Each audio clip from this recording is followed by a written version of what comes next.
ये जंसकार के रास्ते लद्दाख जा रहा हूँ, इसलिए ना यहाँ के रास्ते ऐसे हैं भाई। ये रास्ते नहीं, मौत के रास्ते हैं भाई। इसे ले आते समय इधर कोशिश करेंगे हम। आप जैसे आपका लद्दाख पुलिस है ना कि ये रास्ता इंडियन आर्मी यूज करती है चाइना से बचने के लिए, पाकिस्तान से बचने के लिए। और पता है अभी सुबह सुबह जैसे ही मैं उठा ना, एक बैड न्यूज है मेरे लिए। तो मैं आपका कारगिल के पास पहुंचने वाला हूँ। हमेशा मेरे साथ कुछ ना कुछ तो बुरा होता ही होता है। जैसे तो भाई लद्दाख राइड का ये मेरा छठा दिन है और जहाँ मुझे आज पुलिस थाने में आना पड़ा है। इसको ना रास्ते ना road. So hey guys, good morning, welcome to my new blog. वापस से एक नए दिन में आप सब लोग का स्वागत करता हूं। इस समय मैं हूं अपनी लेह लद्दाख की राइड में और ये जिस लोकेशन में आज मैं हूं ना, यहाँ मैं लद्दाख राइड में तीसरे साल में पहली बार आया हूं। ये है आपका पदुम गांव। पदुम आपका जंस्कार वैली में पड़ता है। जब आप सिंकुला और गोवर्धन पर्वत को पार करते हैं, मतलब जंस्कार वैली के बाद ये आपका पदुम वैली पड़ती है। अब ये जंस्कार वैली के अंदर आता है। यहाँ के लोग बोल रहे हैं कि ये पदुम वैली अलग है, जंस्कार वैली अलग है। तो कल मैं यहाँ पदुम गांव आ गया था। यहाँ पे एक भाई साहब का जो घर बन रहा है ना, इनके घर पे मैं रुका हुआ था। भाई साहब ऊपर से देख रहे हैं। Hello ji, good morning, good morning, good morning, good morning. कैसे हैं? बढ़िया। और पदुम ना एकदम से ऐसा लग रहा है जैसे फ्लैट है, जैसे हमारा हल्द्वानी होता है ना, पहाड़ों के नीचे बिल्कुल फ्लैट एरिया, देहरादून, हल्द्वानी, वैसे बिल्कुल फ्लैट एरिया है। लंबे लंबे चौड़े चौड़े खेत है। यहाँ तो धान चावल सब कुछ होता होगा बड़े आराम से। और पता है अभी सुबह सुबह जैसे ही मैं उठा ना, एक बैड न्यूज़ है मेरे लिए। एक हमेशा मेरे साथ कुछ ना कुछ तो बुरा होता ही होता है। जैसे हर रोज़ कुछ ना कुछ हो रहा है ना, वैसे ही आज सुबह सुबह क्या हुआ, मैंने अपना बैग खोला और मेरे बैग में ना एक मेरा केस था। उसमें मेरा पासपोर्ट रहता है, उसमें मेरे सारे डॉक्यूमेंट रहते हैं, मेरी कुछ एक दो बैटरियाँ भी थी। वो ना गिर गया कहीं रास्ते में। अभी जब मैंने सामान गोप्रो की बैटरी चेंज करने के लिए निकाला, अपना आधार कार्ड चेक करने के लिए, तो क्योंकि मुझे अभी पता चला कि वो है ही नहीं बैग के अंदर, पूरा बैग छाना। तो उसका मैंने अपनी वीडियो चेक करी, सारी वीडियो में दिखाई दे रहा है कि वो जंस्कार जहाँ से हम मुड़े थे ना, दारचा वाली चौकी के पास में जो गोल चक्कर था, वहाँ पे ना मैंने राइडिंग जैकेट के ऊपर अपना रेनकोट पहना। रेनकोट निकालते टाइम बैग से वो गिर गया। वीडियो में देखने को तो मिल गया है। अब समझ में नहीं आ रहा कि कैसे रिकवर होगा। यहाँ से 200 किलोमीटर दूर है आपका दारचा चौकी। मैं इस समय आपका कारगिल के पास पहुँचने वाला हूँ, मतलब पदुम में आ गया हूँ। अब यहाँ से वापस दारचा जाऊँ या फिर किसी जरिए से मंगाऊं। अब वो किसको मिला है किसको नहीं मिला है। पास में पुलिस चौकी है, अगर किसी समझदार इंसान को मिला होगा तो उसने पास की पुलिस चौकी में दे दिया होगा, ये मैं उम्मीद करता हूँ। सब कुछ खोजा है भाई। मेरा पासपोर्ट जो पड़ा है ना, उसके अंदर 4-5 कंट्री का जो उसमें मोहर लगी हुई है। उसके बाद मुझे अभी अगले महीने मुझे दुबई का प्लान था। मेरा पासपोर्ट नहीं होगा, फिर दिक्कत हो जाएगी। मतलब दिन शुरू होता है तो बुरी बैड न्यूज़ के साथ ही होता है हर रोज। पता नहीं क्या चक्कर है। मैं और विक्की हम लोग जा रहे हैं यहाँ के पास ही पुलिस स्टेशन में जा रहे हैं। पुलिस स्टेशन में जाके उनसे बात करेंगे, और क्योंकि दारचा वाले पुलिस चौकी पे अगर किसी ने दिया होगा तो हमको अपडेट मिल जाएगी, तो वहाँ से हम उसे मंगवा लेंगे। जिस लोकेशन में मैं रुका हुआ हूँ ना, ये लोकेशन देख के सच में आपका दिल तो खुश हो जाएगा। आप इस मकान के ना चारों ओर देखेंगे ना, तो आपको चारों ओर बर्फ की सफेद चादरों में भी पर्वत ही पर्वत दिखाई देंगे। इधर देखो मेरे सामने। अब ये कौन से पर्वत है मुझे पता नहीं इनके बारे में। फिलहाल तो अभी मैं काम कर रहा हूँ। कल अपनी बाइक के साथ कांड हुआ था, आज मेरे साथ कांड हो गया। पहले पुलिस स्टेशन चल रहा हूँ। देखो अभी प्यारी प्यारी छोटी छोटी क्यूट सी बच्ची है जिनके घर पे हम रुके थे। हेलो बोलो बेटा, हाय। सुबह सुबह उठ गया प्यारा बजा बच्चा। तो चलो भैया, हम दो लोग एक बाइक से जा रहे हैं। बाइक को मैंने खड़ा कर दिया। तो भाई जी ये है देखो पदुम गाँव। मैं अपनी 3 बार के लद्दाख जा रहा हूँ, पहली बार एक ऐसा गाँव देख रहा हूँ, बिल्कुल फ्लैट भाई। ऐसा लग रहा है कि मैं अपने वहाँ के खेतों में घूम रहा हूँ। लेकिन भाई सामने देखो हिमालय रेंज यार, सारे हिमालय ना बर्फ से ढके हुए। तो भाई जी मैं पहुंच चुका हूँ आपका पदुम के पुलिस स्टेशन में। मुझे मतलब अपने लद्दाख राइड में मुझे पुलिस स्टेशन आना पड़ा, और यहाँ पर आके पुलिस वाले भाई साहब मिले जिन्होंने मेरी हेल्प करने के लिए हाँ बोला है। और ये बोल रहे हैं कि ये लोग हिमाचल पुलिस से कांटेक्ट करेंगे। बोल रहे हैं कि अपनी जो पूरी डिटेल है ना वो मुझे दे दो करके। तो मैं अपनी पूरी डिटेल दे देता हूँ, मेरा पासपोर्ट की, मेरा आधार कार्ड की, पैन कार्ड की, जितनी भी चीजें, तभी जाके ये लोग वहाँ से मेरी हेल्प कर पाएंगे और मेरा डॉक्यूमेंट वहाँ से यहाँ मंगा पाएंगे। तो अगर आपका भी साथ कोई दिक्कत होती है तो आप भी पुलिस स्टेशन आके अपनी हेल्प ले सकते हैं। रोहित नाम है मेरा, इसमें गिरा है बिल्कुल। इसे ले आते समय इधर ना, ये जंस्कार आते समय जंस्कार के बिल्कुल चौराहे पे गिरा है। इधर से ले जाता है। हाँ ये रास्ता ले जाता है, लेकिन ये वाला चौक वाला ये दारचा चौक है। बारालाचा, हम सिंकुला की साइड आए ना, तो बारालाचा के लिए। हल्द्वानी एक शहर है नैनीताल डिस्ट्रिक्ट। तो सर मतलब उम्मीद है कि मेरे पासपोर्ट मिल जाएगा, ये सब सामान मिल जाएगा मेरा। हम कोशिश करेंगे हम। आप जैसे आपका लद्दाख पुलिस है, आप हिमाचल पुलिस से कांटेक्ट करेंगे, फिर वहाँ से सामान यहाँ पे आ जाएगा। बिल्कुल बिल्कुल। चलिए तो ठीक है, थैंक यू, शुक्रिया जी, शुक्रिया। तो जी पुलिस थाने में आने के बाद मैंने अपना जो भी कंप्लेंट था मैंने लिखवा दिया रिक्वेस्ट सर को, अपना सारे डॉक्यूमेंट जितने भी डिटेल है सब कुछ दे दिया है, पासपोर्ट के साथ साथ अपना आधार कार्ड पैन कार्ड सब कुछ लिख के दे दिया।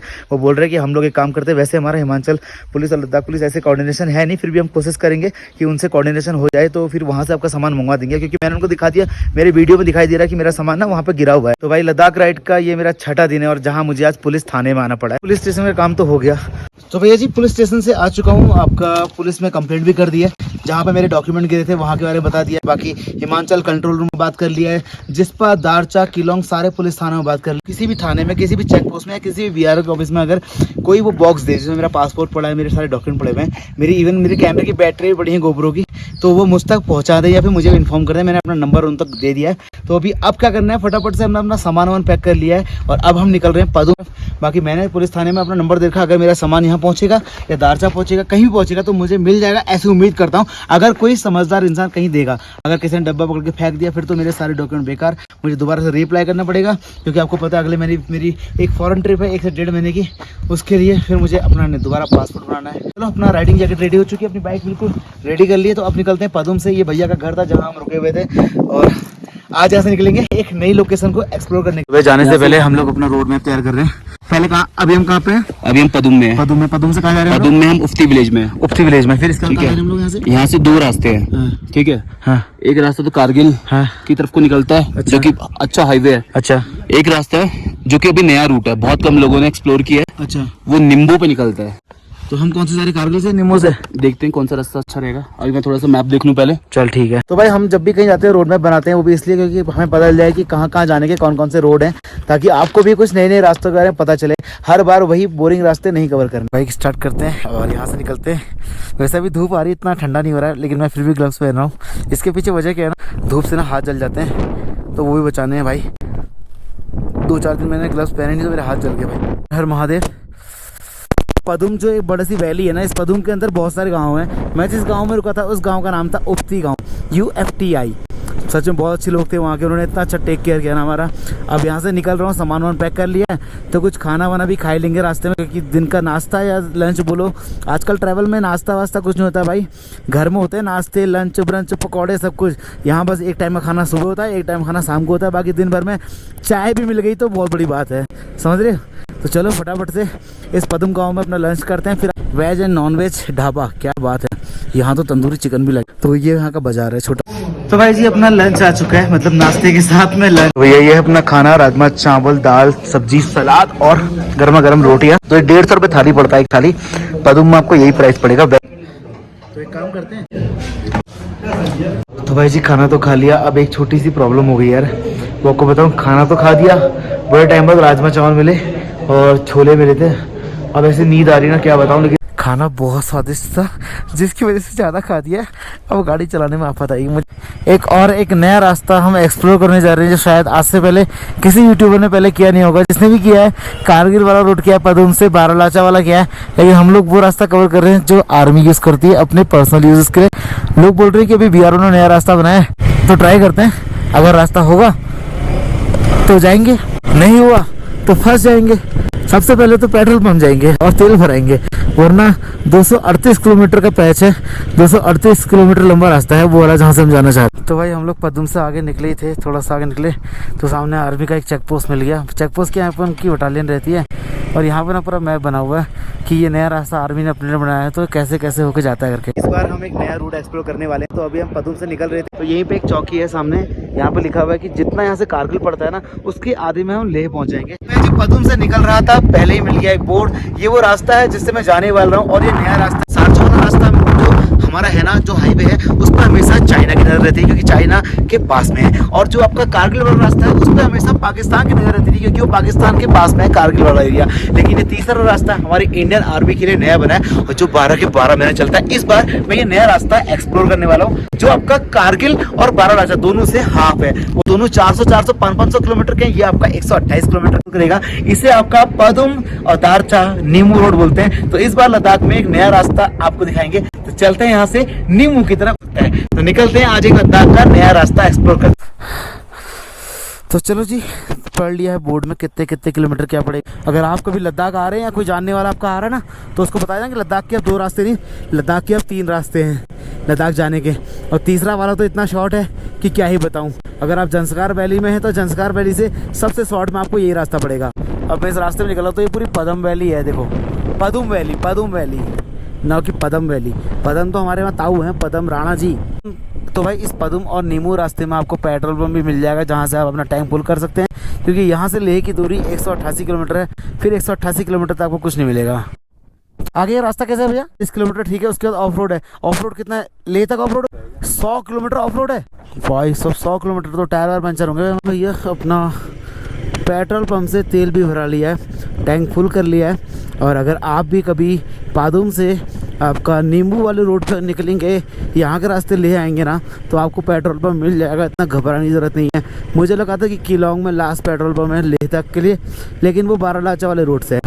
अगर आप बारालाचा से जाएंगे, सारचू होते हुए जाएंगे तो आपको पेट्रोल पंप नहीं मिलेगा। अगर आप पदुम होते हुए जाएंगे तो आपको पदुम में पेट्रोल पंप मिलेगा। अगर आप कारगिल होते जाएंगे तो पदुम के बाद आपको कारगिल में मिलेगा। अगर आप इस रास्ते से जाएंगे जहाँ से मैं जा रहा हूँ, ये शॉर्टकट रास्ता है डायरेक्ट लेह के लिए, लामा यूरू होते हुए जाएगा जो, यहाँ भी आपको पेट्रोल मिल जाएगा। तो घबराने की ज़रूरत नहीं है। लद्दाख वो लद्दाख नहीं रहा कि लोग कहते थे भाई लद्दाख कर रहा है, अब तो भाई हर कोई लद्दाख कर रहा है, समझ रहे हो। पहली बार जब लद्दाख आया था तब के लद्दाख और आज के लद्दाख में धरती आसमान का फर्क है भाई। ये वाला जो रोड है ना आपका, इसमें अभी काम चल रहा है। आधा रोड तैयार हो चुका है, आधा रोड तैयारी पर लगा पड़ा है। इसलिए जब भी आप इस रोड से आएंगे ना, आपको रोड कभी अच्छा मिलेगा, कभी आपको गंदा मिलेगा। यहाँ के रास्ते, यहाँ के पहाड़ हैं ऐसे।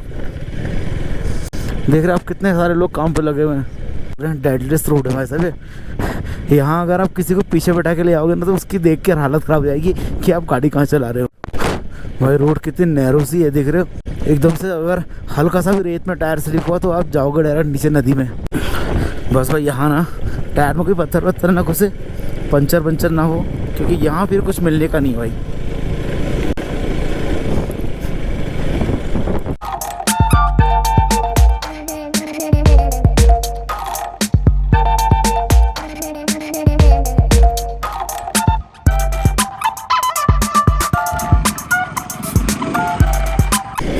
भाई ये रास्ते नहीं, मौत के रास्ते हैं भाई। ओ भाई साहब, हाँ लेकिन भाई सीनरी बड़ी खूबसूरत है। यहाँ के रास्ते अभी प्रॉपर पूरे बने नहीं है, तो देखो काम चल रहा है। सामने जेसीबी का ऊपर से पहाड़ खोद रही है और हमको रुकना पड़ा है, वरना भाई ये पहाड़ अपने पर गिरेगा। साहब ये रास्ते लग रहा है ख़त्म हो गए आगे जाके। भाई कितना ज़्यादा संकरा है देखो भाई साहब। हो भाई गलती से भी अगर कुछ हो गया ना, ऊंच नीच चटनी बन जाएगी भाई मेरी। ये कौन सा लद्दाख है भाई? ये जंस्कार के रास्ते लद्दाख जा रहा हूँ, इसलिए ना यहाँ के रास्ते ऐसे हैं। मतलब ये समझ लो कि ये वाला लद्दाख आज से 10 साल पुराने वाले लद्दाख के बराबर समझ लो इसको, ना रास्ते ना रोड। तो भाई मैंने आपको स्टार्टिंग में बताया था ना कि ये रास्ता इंडियन आर्मी यूज़ करती है चाइना से बचने के लिए, पाकिस्तान से बचने के लिए, ताकि उनकी नज़र में ना आए। इंडियन आर्मी बॉर्डर पे कोई भी काम करे तो इसी रास्ते से करती है। तो ये रास्ता देखो, 2 पहाड़ी के बीच में नदी के किनारे किनारे चल रहा है, और ये कम से कम ऐसे ही 50 किलोमीटर हो चुके हैं।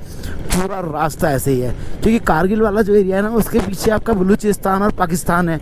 तो वहाँ वो लोग हाइट में हैं, तो वो लोग हमारी जो हाइट है उसे कंट्रोल कर लेते हैं अगर कभी वॉर का टाइम आया तो। और जैसे अगर आप वहाँ देखें, पेंगोंग साइड देखें, चाइना बॉर्डर है, इस साइड देखें तो चाइना हमारे हाईवे कंट्रोल करता है। लेकिन ये एकमात्र ऐसा रोड बनाया है इंडियन आर्मी ने, जो सिर्फ और सिर्फ इंडियन आर्मी, मतलब सिर्फ इंडिया ही इसको देख सकता है। आइट साइड की दोनों कंट्रियाँ इस पर नज़र नहीं रखती, क्योंकि ये दोनों पहाड़ों की बीच में जंस्कार वैली होते जाता है, वैली के अंदर है। इसका कोई भी अता और पता उनको नहीं चलेगा। यहाँ तो भाई 100 किलोमीटर 200 किलोमीटर तक रोड ही नहीं है, बस ऐसे नदी नाले गंदे इन्हीं में चलना है। क्योंकि यार आने वाले 1 साल बाद ये रास्ते अच्छे हो जाएंगे, तब हम ये कह सकते हैं ना कि भाई कभी ये रास्ते ऐसे हुआ करते थे। तो भाई यहाँ कुछ लोग मिले ये भाई इस रोड पर आते हुए। Okay thank you bro. भाई हम ना थक गए थे, 100 किलोमीटर चल चुके, ना दुकान देखी ना लोग देखे, तो हमने कहा कोई गाँव पड़ते हैं भाई इसमें। तो बोल रहे कि यहाँ से 5-6 किलोमीटर आगे गांव है, नीरका ऐसे कोई गांव का नाम बताया उन्होंने। तो भाई किसी ने अपनी एक छोटी सी दुकान खोल रखी है भाई यहाँ पे। देखो ऐसे कैंपिंग सेटअप लगा रखा है, कुर्सियाँ लगा रखी हैं। हेलो माय फ्रेंड, वेलकम भाई ये देखो दुकान देखो भाई कितनी मस्त बना रखी भाई। राइडर्स कैफे लिखा है भाई ने, राइडर्स कैफे से ऑफ रोड मिला है ना। उसके बाद से भाई एक दुकान नहीं, एक घर नहीं, एक आदमी नहीं, बड़ी मुश्किल से एक आध कार दिख रही थी, वो भी ऑफ रोड कार, कभी वर्करों की वो दिख रही थी। उसके बाद बड़ी मुश्किल से ना मुझे एक ढाबा दिखाई दिया। देखो ढाबा कैसा ही, देखो ये दुकान होगी भाई साहब की, लेकिन वो है नहीं। उनका ढाबा देखो भाई, ये इसके अंदर उन्होंने अपना कैंपिंग टेंट रखा हुआ है। और अगर कोई राइडर यहाँ से ऑफ रोड करता हुआ अगर आता होगा ना तो उसे चाय वाय पिलाते होंगे भाई यहाँ पे। आपको उसने बढ़िया बढ़िया होटल नहीं मिलेंगे, बट क्या है ऐसे जुगाड़ू कैफे जरूर मिल जाएंगे। बट आपको प्यास तो बुझानी है, कुछ खाना ही तो है, वो तो मिल ही जाएगा ना। जो भी इस पूरे ऑफ रोडिंग रास्ते में अपनी दुकान खोल के बैठा है भाई, एक अकेला बंदा, एक अकेली दुकान थी इसके अंदर भाई बस। भाई इस छोटे से कैफे से निकलते आगे की तरफ, आगे 4-5 किलोमीटर आगे गांव आएगा। आज का स्टे हमारा वहाँ हो जाएगा। अगर वहाँ पर रुकने की व्यवस्था कुछ होगी तो, कुछ खाने की व्यवस्था होगी तो, क्योंकि मुझे लगता नहीं है देखिए कुछ होटल होंगे, कुछ खाने के लिए कुछ मिलेगा। चलते हैं, क्योंकि लेह पहुँचने में तो हमको 11-12 बज जाएंगे। रात को सफ़र करना बिल्कुल सही नहीं है। अभी कुछ 2-4 दिन पहले एक्सीडेंट हुआ है रात को चलने में, तो रात को चलना नहीं है। इस गाँव में चलते हैं देखने रहने खाने की क्या व्यवस्था है। और अगर यहाँ ऐसे में गाँव है भी तो भाई यहाँ के बच्चे पढ़ाई लिखाई कैसे करते हैं, यहाँ के लोग अपने काम कैसे करते हैं, बाजार से कनेक्शन कैसे होता है भाई। क्या इतना ही सफ़र करके आना पड़ता है उनको, पता नहीं कहाँ पहुँचे हैं। सामने ना एक बोर्ड लगा हुआ है चादर। मेरे ख्याल से ना जो चादर ट्रैक है ना, जो आपका लद्दाख का बहुत फेमस ट्रैक है, कश्मीर का है, लद्दाख का चादर ट्रैक नाम से ट्रैक है। तो भाई जी कुछ तो घर दिखाई दिए, थोड़े बहुत 2-4, भले 2-4 ही सही, लेकिन कुछ घर दिखाई दिए। यहाँ गांव होगा भाई। चादर रेस्टोरेंट, क्या बात है। तो भाई जी टाइम हो गया 8 बज चुके और मैं पहुंच चुका हूँ निराक नाम के गांव में, जहाँ पे चादर ट्रैक होता है। मैं आपको चादर ट्रैक के बारे में कल बताऊंगा जब सुबह उठूंगा। फिलहाल निराक पे पहुंचा हूँ। सामने एक आपका रेस्टोरेंट है, यहीं पर हम लोग आज खाना खाने वाले हैं। और हमने इनसे कैंपिंग का पता कर लिया, बोल रहे कैंपिंग आप हमारे पीछे कर लेना, कोई दिक्कत वाली बात। आपको यहाँ पे खाने पीने के लिए कोई दिक्कत नहीं होगी, लेकिन अगर आप आएंगे इस रास्ते आपको बहुत अच्छा लगेगा। हेलो माय ब्रदर, कैसे हैं आप? हेलो। बढ़िया। क्या नाम है आपका? मैं जिगमेर। का छोटा सा रेस्टोरेंट है, ऊपर से रूम भी है। अगर कोई आता है तो यहाँ पे रह सकता है, क्यों भाई, बड़े आराम से। हाँ जी। हाँ तो भाई जी यहाँ पे सारी फैसिलिटीज है। ये मत सोचना कि यहाँ पे कुछ नहीं मिलेगा। रोड भले ही ऑफ रोड है, वो इसलिए है कि जो ऑफ रोड लवर होते हैं उनके लिए है। हर किसी के लिए नहीं है, वो लड़का लड़की जो घूमना आते हैं उनके लिए नहीं है। ये हमारे ऐसे लड़कों के लिए है जो भैया ऑफ रोडिंग करना पसंद करते हैं। तो यहाँ आएंगे, खाने पीने रहने की पूरी व्यवस्था है। और देखो हमारे लिए चाय बन चुकी बढ़िया वाली। Thank you so much brother. Thank you sir, welcome आपको यहाँ पे लद्दाख में। लद्दाखी में कहो अपनी लैंग्वेज में बोलोगे वेलकम। मेरा एक स्केचेस बोलाएंगे जी, मैं चौना तुझे चे मेरा एक तने वेलकम जिले। वेलकम जिले, तो वेलकम जिले, वेलकम लद्दाख। तो भैया जी जिन भैया के वहाँ पे ना हमने चाय पी थी ना, हमारा आज का खाना भी वहीं पे बन रहा है। तो ये उनका छोटा सा होटल है जहाँ पर हमारे लिए बढ़िया सी रोटी और सब्जी बन रही है। भाई बन गया खाना, रेडी होने वाला है। फटाफट से खाना वाना खाते हैं, फिर अपना कैंपिंग टेंट लगाते हैं और आज फिर से हम कैंपिंग करने वाले हैं। तो इस पूरी लद्दाख राइड में हमारी पूरी कैंपिंग अलग अलग लद्दाख की सारी लोकेशन में। भाई टाइम हो गया 11:25 और मैंने अपना टेंट लगा लिया यहाँ पे खाना खाया था हमने और यहाँ पे इनका टेंट लगा लिया। टेंट के अंदर बिक्की भाई तो जगह सो चुके हैं, देखो ये, और मैं भी सोने की तैयारी कर रहा हूँ। तो भैया जी आज के ब्लॉग में इतना ही, और कल मिलता हूँ फिर आपसे एक नए ब्लॉग के साथ। बाकी जो मेरे डॉक्यूमेंट खोए हैं, भगवान से प्रार्थना करता हूँ कि मिल जाए, क्योंकि पासपोर्ट है, ID है, RC है, बहुत सारी चीज़ें हैं। अगर आपको कोई तरीका मालूम है कि कहाँ से निकल सकते हैं, दोबारा कैसे निकलते हैं, या कहीं मिल सकते हैं, कोई लद्दाख में दारचा के आसपास जाने आने वाला आपका कोई है, तो कमेंट सेक्शन में ज़रूर बताना, या मुझे कुछ इंस्टाग्राम पे DM कर देना। वरना मुझे कोई दूसरा तरीका बताना कि मेरा पासपोर्ट कैसे जल्दी आएगा, ताकि मेरी फॉरेन ट्रिप इसके बाद जल्दी शुरू होने वाली है। तो चलो आज के ब्लॉग को यहीं पर खत्म करते हैं। टेंट के अंदर घुसते हैं, सोते हैं। कल मिलते हैं आपसे एक नए ब्लॉग के साथ। Bye bye.